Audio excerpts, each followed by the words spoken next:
সাবেক সিনিয়র সহসভাপতি হাবিবুর রহমান বাবুল,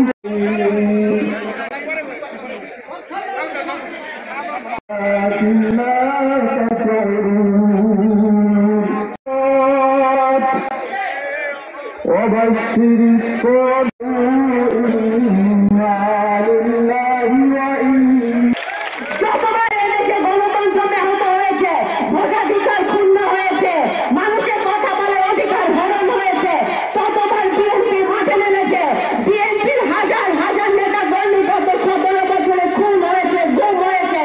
আমাদের আজকে বাংলাদেশে আমরা এই 47তম প্রতিষ্ঠা বার্ষিকীতে একটা প্রতিজ্ঞা করতে চাই, শুধু একটি মাত্র প্রতিজ্ঞা।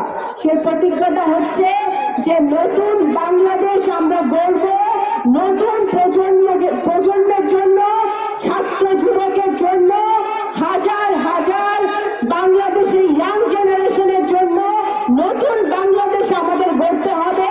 এবং সেই বাংলাদেশ আমরা গড়ব ফ্যাসিবাদ বিরোধী ঐক্য বজায় রেখে। এটাই আমাদের একমাত্র প্রতিজ্ঞা। আপনারা সকলে উপস্থিত হয়েছেন, সকলকে আন্তরিক ক্ষমতা আছে।